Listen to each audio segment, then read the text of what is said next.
चलिए, खास पेश के हमारी ब्रोकर बोले हर्ष जुड़ चुके हैं हमारे साथ तमाम सारे आंकड़ों के साथ। क्या कह रहे हैं बाजार में इस समय ब्रोकर? जिस तरीके की वॉलेटिलिटी देखने को मिल रही है, 2-4 मिनट अगर मार्केट निफ्टी ना देखिए, पता लगता है जिस भाव पे देखा था उससे 100 पॉइंट नीचे है, फिर 50 पॉइंट ऊपर हो जाता है। हर्ष, ऐसे में क्या खरीदें क्या बेचें, क्या कह रहे हैं ब्रोकर?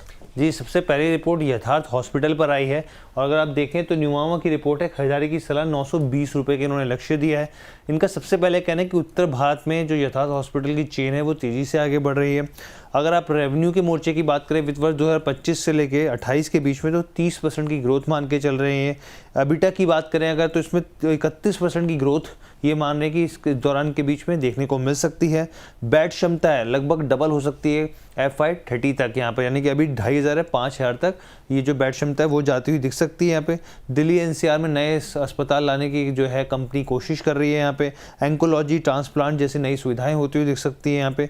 अंतर्राष्ट्रीय मरीजों के हिसाब से अगर आप देखें तो एवरेज रेवेन्यू पर ऑक्यूपाई बेड के हिसाब से देखें तो 7% की बढ़ोतरी यहाँ पर भी ये मान के चल रहे हैं। मजबूत बैलेंस शीट है और कैपेक्स प्लान जो है कंपनी का 1500 करोड़ का आगे देखने को मिल सकता है। चलिए, यथार्थ हॉस्पिटल जो है 920 तक के टारगेट निकल करके आते हुए। अंबाला मैम, आप न्यूमामा की इस रिपोर्ट से सहमत हैं? आज आधे % के आसपास की गिरावट है और 920 का टारगेट यहाँ पर दिया जा रहा है यथार्थ पर। डाउन द लाइन 920 के लिए 1 ईयर का टारगेट थोड़ा सा बड़ा लग रहा है, लेकिन यस 800 रुपए को अगर आप टारगेट कर रहे हो तो बिल्कुल यहाँ पर एक बार आज की डेट में एंट्री बनाई जा सकती है। स्टॉप लॉस मेंटेन करेंगे हम लोग 650 का, एंड 800 रुपए के बाद 920 के लिए ट्रेल कर सकते हो आप लोग, लेकिन 920 एक साल के अंदर थोड़ा सा मुश्किल लगता है। 920 मैम को थोड़ा मुश्किल लग रहा है। कितना आसान लग रहा है आपको? 800 रुपए तक। तो 800 रुपये तक, ठीक है। हाँ, ये मतलब क्लैरिटी रहे दर्शकों को। हर्ष, अगली टिप्पणी क्या रहेगी आपकी? जी, LG इलेक्ट्रॉनिक्स की बात कर लेते हैं यहाँ पर। और कोटक इंस्टीट्यूशनल इक्विटीज़ की रिपोर्ट आई है, रिड्यूस की इन्होंने कॉल दी है और 1600 के टारगेट दिया है। इन्होंने पॉजिटिव और नेगेटिव दोनों चीज़ें बताई हैं। सबसे पहले पॉजिटिव बात कर लेते हैं। इन्होंने कहा है कि अगर आप यहाँ पे देखें तो ब्रांड की जो स्ट्रेंथ है और साथ में जो डिस्ट्रीब्यूशन नेटवर्क है वो लगातार मजबूत बना हुआ है। किफ़ायती अप्लाइंसेज हैं यहाँ पर जो काफ़ी पॉजिटिव है। नई कैटेगरी में कुछ लॉन्चेस होते हुए दिखेंगे, ये भी पॉजिटिव मान के चल रहे हैं। एक्सपोर्ट में बढ़ोतरी की उम्मीद है, ये चीज़ भी है। कंपनी की जो वैल्यूएशन है वो फेयर पे है। अगर आप FY25 से 28 के बीच में देखें तो 10% रेवेन्यू और EPS जो है वो बढ़ता हुआ दिख सकता है। अब कुछ रिस्क की जो इन्होंने बात की, इनका सबसे पहले कहना है कि जिस तरीके से मार्केट में नए नए प्रोडक्ट्स आ रहे हैं तो एक मार्केट जो शेयर लॉस है वो होने का एक कंसर्न बना हुआ है। यहाँ पे मार्केट शेयर में थोड़ा सा दबाव देखने को मिल सकता है। रिलेटेड पार्टी जो यहाँ पे टर्म्स हैं उसमें कुछ बदलाव हो सकता है, रॉयल्टी को लेकर या फिर लोअर गवर्नेंस ग्रांट्स को लेकर। तो ये जो कंसर्न है इसके वजह से इन्होंने यहाँ पर जो है रिड्यूस की कॉल दी है। आज सुबह मैं भी ये रिपोर्ट देख रहा था तो फिर काफ़ी लोगों को निराशा हुई होगी कि अब जो है 1600 के आसपास जो है अब यहाँ पे रिड्यूस की कॉल आ रही है। अमित सर, आप कैसे देख रहे हैं LG को? 1600 के आसपास के टारगेट दिए जा रहे हैं, उसी के आसपास ट्रेड कर रहा है मतलब? सर 1590, वही मैं देख रहा था, 1590 का तो इसका भाव ही चल रहा है। मुझे ऐसा लगता है कि ये सर अभी यानी अच्छा कैंडिडेट है, इसको लेना चाहिए। क्यों इसको रिड्यूस किया ये समझ में नहीं आ रहा है। देखिए, अगर ये 1600 रुपए के ऊपर ट्रेड कराना चालू कर देता है तो मुझे लगता है 1635 रुपए का एक थोड़ा सा हर्डल रह सकता है। 1635 रुपए के बाद तो एक खुली तेजी दिखाता है और ये तेजी भी अच्छी खासी दिखा सकता है, करीब करीब 1800 रुपए तक की तेजी, यानी नए टॉप भी लगा सकता है। तो अगर किसी के पास लिया हुआ है, लेके रखा हुआ है, तो 1534 रुपए के नीचे का जो अभी रिसेंटली कल ही लो लगाया उसके नीचे का स्टॉप लॉस लगाकर होल्ड करिए और 1635 रुपए क्रॉस होने के बाद 1800 रुपए के लिए होल्ड करना चाहिए। 1800 रुपये तक के लिए होल्ड करना चाहिए। असल में हुआ ये ना कि कई बार जो बीता हो गया समय उसमें चूँकि AC वगैरह की डिमांड कम हो गई तो इस वजह से थोड़ा सा कई सारे AC पहले लग्जरी गुड्स हुआ करता था, अब नेसेसिटी हो गया है। बिल्कुल सही कह रहे हैं सर। थोड़ी सी भी रिक्वायरमेंट आएगी आगे चल करके, मुझे लगता है डिमांड अभी बढ़नी चाहिए। और हर्ष, मतलब अभी तक मेरे मन में ये सवाल था कि तमाम ऑटो में, कंज्यूमर ड्यूरेबल में GST कट का असर दिखने लगा, FMCG में नहीं दिखा। कल मैंने जब सामान लेने गया तो तब मुझे जो है अब उसका इफेक्ट जो है ना, क्योंकि उन कंपनियों ने काफ़ी पहले प्रोडक्शन शुरू हो जाते हैं, तो कल चाय पत्ती वगैरह पे और 1-2 सामान में मुझे लगा कि अब जो है FMCG में भी असर आने लगा है। तो मुझे लगता है कि अभी चूँकि कंज्यूमर ड्यूरेबल में भी असर दिख ही रहा है, तो अब जैसे जैसे मौसम बदलेगा 1-2 महीने में तो यहाँ पे रिकवरी आनी चाहिए, देखते हैं क्या होता है। सर मैं इसमें एक चीज़ ऐड ऑन करने आया था कि ईएमएस सेक्टर को अगर आप देखें यहाँ पे इलेक्ट्रॉनिक सेक्टर को, चाहे आप डिक्सन को देख लीजिए, दूसरे स्टॉक्स को देख लीजिए, साफ तौर पे एसी की डिमांड जो है वो कम हुई है और यहाँ तक कि मैन्युफैक्चरिंग भी कम हुई है, उसका इम्पैक्ट जरूर देखने को मिला है। वो बिल्कुल असर दिखा, उसी का असर है कि मतलब इस तरह की रिपोर्ट्स भी आ रही हैं। लेकिन ये हर साल ऐसा नहीं होगा, इस बार थोड़ा सा मौसम उतना तेज गर्म नहीं हुआ, तो हो सकता है अब 2-4 महीने में फिर से डिमांड पीक करने लगेगी। चलिए तो देखते हैं क्या होता है। जी हर्ष, अगली कंपनी जी कोफोर्ज की बात कर लेते हैं हम यहाँ पर। अगर आप कोफोर्ज को अगर आप देखें यहाँ पे तो HSBC की रिपोर्ट है, होल्ड की सलाह 2025 के इन्होंने यहाँ पे टारगेट्स दिए प्रति शेयर के हिसाब से। इनका कहना है कि FY26 में 20 बड़े जो डील्स के टारगेट्स कंपनी लेकर चल रही है। यहाँ पे हेल्थ केयर हो गया, सर्विस नाउ और ग्लोबल एक्सपेंशन पर जो है फोकस रहने वाला है यहाँ पे। इसके अलावा इंडस्ट्री की ग्रोथ जिस तरीके से है उसको मान के चल रहे हैं, कंपनी के लिए भी एक भरोसेमंद दाव हो सकता है। यहाँ पर फ्री कैश फ्लो के हिसाब से देखें तो प्रॉफिट आफ्टर टैक्स का 70% जो है यहाँ पे फ्री कैश फ्लो है कंपनी के पास। मार्जिन के हिसाब से देखें, गाइडेंस जो है वो आने वाले सालों के लिए 14% के हिसाब से मान के चल रहे हैं। Pricing model plus output based जो डील्स हैं कंपनी वो लगातार जीत रही है, तो ये भी एक पॉजिटिव पॉइंट है। और इन्होंने ये कहा है कि नई अधिग्रहण की जो रणनीति है वो डिपेंड करेगी अर्निंग पर शेयर के हिसाब से कि उसमें बढ़ोतरी होती है या फिर नहीं होती है। ठीक। अच्छा, कोफोर्स पे बड़े बड़े ब्रोकरेज हाउसेस के साथ साथ काफ़ी सारे एनालिस्ट भी बहुत बुलिश हैं। आईटी में सबका मतलब जब आईटी के पोर्टफोलियो को आप उनसे पूछिए बार बार तो सबके पोर्टफोलियो में एक नाम जरूर आता है, परसिस्टेंट, कोफोर्स जैसे नाम। वो इन्फोसिस, विप्रो से ज़्यादा फोकस जो इधर बढ़ रहा है। मैम क्या टिप्पणी रहेगी आपका HSBC को लेकर के? HSBC की इस रिपोर्ट पे आप सहमत हैं कोफोर्स को लेकर के? अंडर वेट दिया है, मुझे ऐसे लग रहा है कि अंडर एस्टिमेशन दिया है। ये आराम से 2350 तक भी जा सकता है, एक साल का नजरिया लेकर के अगर चले तो। और एक डिस्क्लोजर है, हमने कोफोर्ज में ऑप्शंस एंड फ्यूचर दोनों में लॉन्ग ट्रेड इनिशिएट कराए हैं अपने मेंबर्स को अभी 7-8 दिन पहले ही। तो मतलब हमारे टारगेट्स हो गए, बट जस्ट अ डिस्क्लोजर कि हमारे लिए एक्टिव कॉल थी। नाउ अभी इसमें आगे का जो व्यू है पॉजिटिव है। 2323 तक 2350 तक जा सकता है ये। और लेकिन आपको बाइंग जो है, बाइंग थोड़ा सा वेट एंड वॉच करिए। बाइंग आप लगभग इसमें 1750 के आसपास लेने की कोशिश करें, जो कि आ जाएगा। तो अभी बाइंग के लिए वेट करना चाहिए, लेकिन टारगेट और थोड़े बड़े हैं। So I disagree with this, target थोड़े कम दिए। हाँ, वो मैं कह रहा था कि बहुत लोगों के रडार पर है, तो ये अभी मुझे भी टारगेट थोड़े से हल्के ही लग रहे थे। तो अभी देखिए क्या होता है, नजरें बना करके रखिए कोफोर्स में। चलते हैं हर्ष के पास, लेकिन उससे पहले सोनम जी कह रही हैं वाह विपुल जी आ गए। विपुल जी, गोदावरी पावर 280 में लिया था मैम, आज अगर समय मिला, समय की कमी है, नहीं तो फिर दोपहर में डिस्कस कर लेंगे इस सेगमेंट में। नहीं तो जाते जाते अगर गोदावरी पावर पे बात हो गई तो बात कर ली जाएगी। हर्ष से बात कर लेते हैं। हर्ष, अगली कंपनी जी इंटरग्लोब एविएशन की बात करते हैं, इंडिगो की बात करते हैं। मॉर्गन स्टैनली की रिपोर्ट है, ओवरवेट की सलाह है, 6540 रुपये का लक्ष्य दिया है इन्होंने। कहा जिस तरीके से फ्लाइट कैंसिल हुई है, कंपनी की इमेज पर एक धक्का, एक धब्बा थोड़ा ज़रूर लगा है यहाँ पर। इनका कहना है कि अभी जो है करीब यहाँ पे गाइडलाइंस के हिसाब से देखिए, जो रेस्ट का टाइम बढ़ाया गया है, 4500 उड़ानें जो है करीब रद्द होती हुई दिखी है यहाँ पे। स्टाफ कॉस्ट इससे अब जो बढ़ती हुई दिखेगी, क्योंकि कंपनी जो है आगे बढ़ेगी, तमाम तरह की चीज़ें होंगी, तो उसमें करीब 45 से लेकर 90 करोड़ की बढ़ोतरी स्टाफ कॉस्ट में होती हुई दिख सकती है यहाँ पे। अंतर्राष्ट्रीय भी देखिए कह रहे हैं कि इमेज पर डेंट तो ज़रूर पड़ा है यहाँ पर। जो ओवरऑल रिफंड है प्रोसेस का वो 830 करोड़ का, तो एक और ये जो है जो इसका दबाव जो है स्टॉक के ऊपर देख सकता है।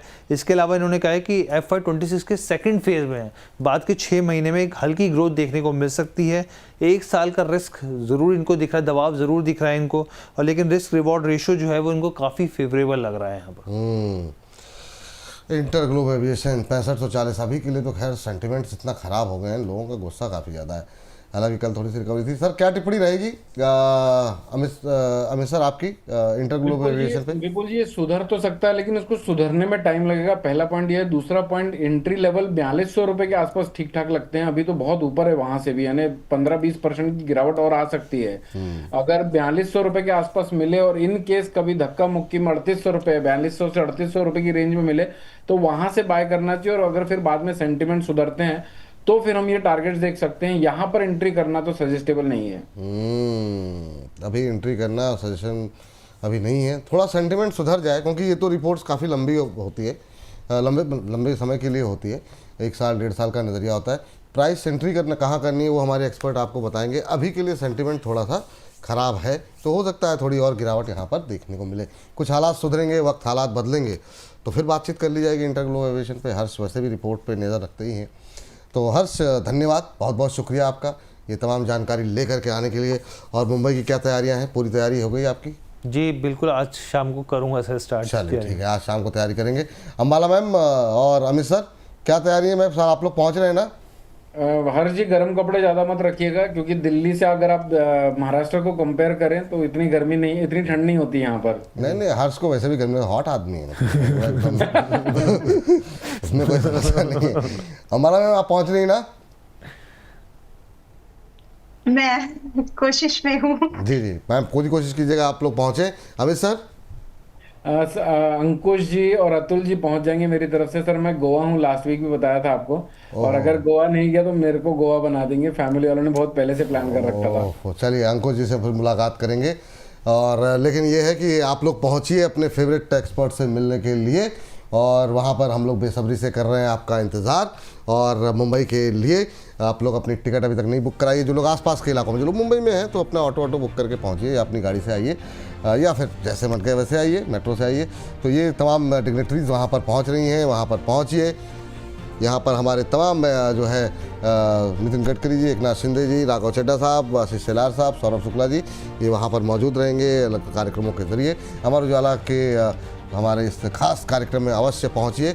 और हमारे खास event the growth multiplier student film fest 2025 में तमाम बड़े बड़े एक्सपर्ट्स यहाँ पर जुड़ रहे हैं।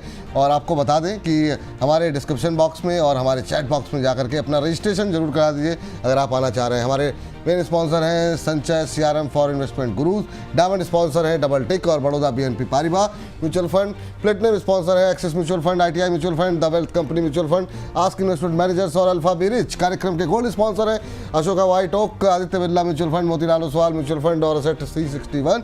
सिल्वर स्पॉन्सर है बटुक गोल्ड, कैनरा रिबेको और नॉर्दर्न आर्क। इसके अलावा कार्यक्रम के ट्रांस मीडिया पार्टनर हैं SP सिने ग्रुप। तो इतने सारे लोग मिलकर के आमंत्रित कर रहे हैं, आइए, कुछ बात होगी, आनंद आएगा आप लोगों से मुलाकात करने का। लेकिन हमारे एक और सेगमेंट अपलोड हो गया है, दो सेगमेंट अपलोड हो गए, और इस सेगमेंट को इस कार्यक्रम को समाप्त करने से पहले उसे ज़रूर देखें। तो ये 11:30 बजे, यानी अभी तुरंत 5 मिनट पहले अपलोड हुआ है।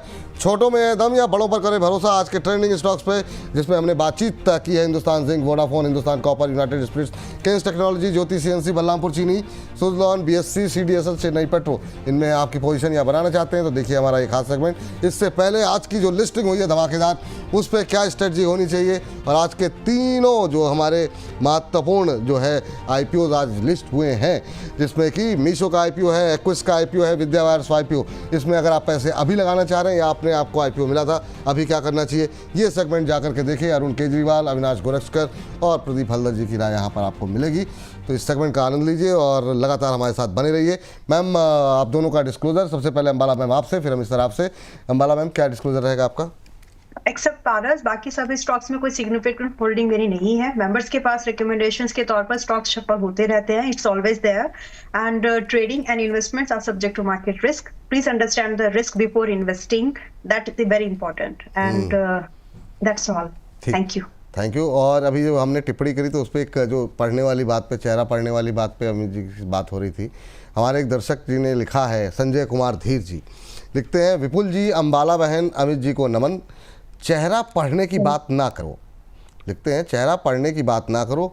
25 साल पहले चेहरा पढ़कर लाया था और आज अनपढ़ हो गया हूँ। केवल आदेश का पालन कर रहा हूँ, अब दोबारा पढ़ा रही है। तो ये जो हमारे संजय जी का सेंस ऑफ ह्यूमर है, अद्भुत है। थैंक यू सर, इतना आप लोग मतलब ह्यूमर के लिए ही है सब कुछ। बाकी गंभीर तो वो भी नहीं होंगे, वरना पता है कि ज़्यादा गंभीर होंगे तो समस्या घर पे ही हो जाएगी। अमित सर, डिस्क्लोजर आपका। सर वो गाना बहुत सही बना है, जो खाए वो पछताए, जो न खाए वो भी पछताए। बिल्कुल बिल्कुल सर। जी सर, क्या डिस्क्लोजर है सर? सर एक कॉल दे देता हूँ। यूनाइटेड स्पिरिट 1440 रुपए के आसपास चल रहा है, 1437 रुपए के आसपास ले सकते हैं इसको। सर आपने अभी कॉल तो दी थी यूनाइटेड स्पिरिट्स पे, 1465, 1485 दो टारगेट दिए ना आपने। आप फिर कोल इंडिया में भी दे दिए सर? नहीं, कोल इंडिया नहीं दिए सर जी। कोल इंडिया 382 रुपए के आसपास चल रहा है, 378 रुपए के आसपास लेना है, 374 रुपए का स्टॉप लॉस है, 384, 388 रुपए के टारगेट है। 384, 388, 384, 388 और स्टॉप लॉस क्या दिया आपने सर? 374 का। 374, ठीक है सर, बहुत शानदार। तो कोल इंडिया पे रखे नजर 344 88 और एक टेक महिंद्रा भी ले सकते हैं सर। अभी 1565 रुपए के आसपास का भाव चल रहा है, 1551 रुपए के आसपास बाय करिए इसको। 1544 रुपए का स्टॉप लॉस होगा, 1620 रुपए तक के टारगेट देख सकते हैं। ठीक है सर, तो ये बात रहेगी। डिस्क्लोजर सर आपका? सर मेरा कहीं पर भी कोई पर्सनल निवेश नहीं है, और हो सकता है हमने अपने क्लाइंटों को सेम कॉल्स शेयर किए हुए हों। आप जो भी निवेश करते हैं अपने फाइनेंशियल एडवाइजर से संपर्क करके कंक्लूड करिए। बस मेक श्योर कि वो सेबी रजिस्टर्ड हो। बहुत बहुत शुक्रिया, बहुत बहुत धन्यवाद आज की इस चर्चा में जोड़ने के लिए, अपना महत्वपूर्ण समय देने के लिए बहुत बहुत धन्यवाद आप लोगों का।